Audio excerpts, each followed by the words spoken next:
Shalom saudara, berjumpa lagi dengan saya, Pendeta Cecep Suparman. Saudara, hari ini kita akan belajar kebenaran firman Tuhan dengan judul Tidak Bersalah Dalam Perkataan.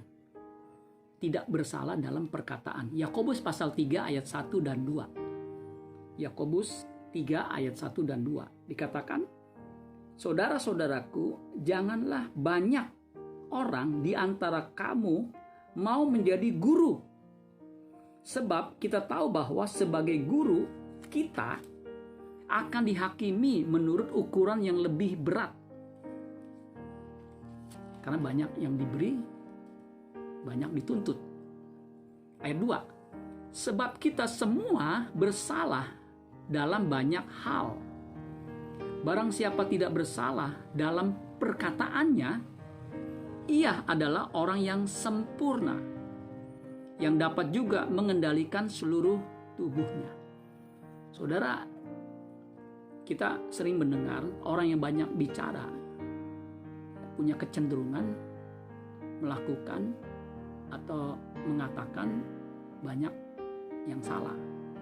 Mengatakan yang salah itu lebih banyak kalau orang itu banyak berbicara. Ya, itu logis. Jadi kalau kita banyak bicara, kemungkinan banyak perkataan yang salah. Makanya kita mesti hati-hati. Sebagai pembicara, ya apalagi pembicara di mimbar, pembicara di media, ya di medsos, itu punya potensi atau punya kesempatan untuk mengatakan hal yang salah. Konteks yang kita baca ini adalah tentang guru. Tentang guru. Guru kan pasti mengajar, saudara. Nah, seorang guru harus mengajar yang benar. Guru kan mengajar orang lain. Nah, tugasnya itu berat. Kalau guru salah memahami kebenaran, ya, nanti yang masuk ke murid juga salah. Pada zaman itu guru itu betul-betul dihargai.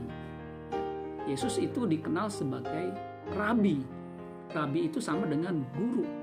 Ya, jadi sangat dihormati. Kalau sekarang ini kadang-kadang guru kurang dihormati. Ya, saya pernah mendengar guru itu suka diolok.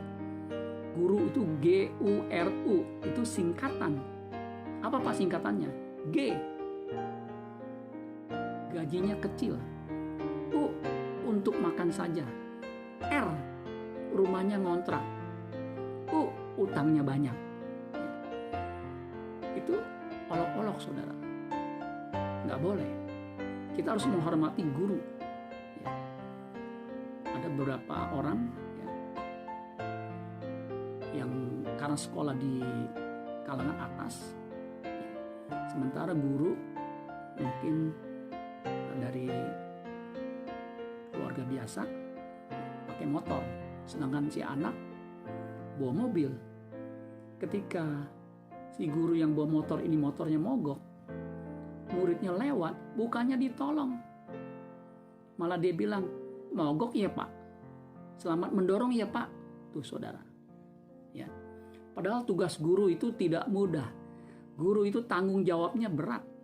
Kalau guru mengajarkan hal yang salah, itu membahayakan. Sama seperti seorang dokter yang salah memberikan obat, itu masuk ke dalam tubuh, tubuh bisa bukannya sembuh malah sakit. Ya. Kalau orang salah memberikan botol yang seharusnya itu botol berisi obat, tapi yang diberikan itu ternyata sianida, apa yang terjadi? Bukan kesembuhan, kematian yang dialami. Jadi seorang guru, seorang pembicara itu punya tugas yang berat. Ya. Ketika salah memberikan pengajaran, masuk ke dalam pikiran, apa yang terjadi? Itu akan terus terbawa. Karena ketika orang menerima pengajaran, dia masuk dalam pikiran, akan mempengaruhi perasaannya. Pikiran, perasaan akan mempengaruhi tindakan. Mempengaruhi kehendak, tindakan. Tindakan yang terus diulang-ulang menjadi kebiasaan. Kalau kebiasaannya buruk, pola hidupnya buruk, hidupnya nasibnya jadi buruk. Jadi betapa pentingnya seorang guru itu memperhatikan apa yang diajarkan. Ya. Jadi perlu hati yang bersih supaya yang diajarkan itu juga betul-betul murni.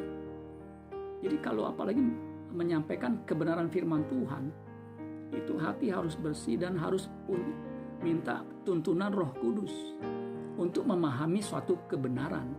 Jangan sampai salah menyampaikan kebenaran. Makanya seorang pembicara, seorang guru harus belajar kebenaran firman Tuhan, bukan hanya belajar secara tertulis, tetapi juga duduk diam di bawah kaki Tuhan untuk apa? Menerima pewahyuan. Ya. Karena firman Tuhan yang benar-benar dari mulut Allah, yang dari Allah, itu yang akan mengubahkan.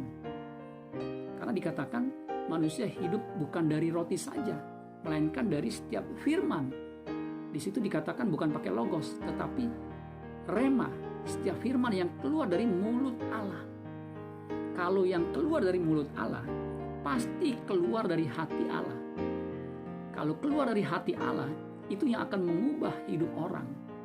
Makanya sebagai pembicara, yang disampaikan harus betul-betul kualitas rema yang dari Allah.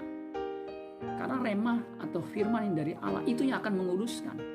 Kuduskanlah mereka dalam kebenaran. Firman-Mu adalah kebenaran.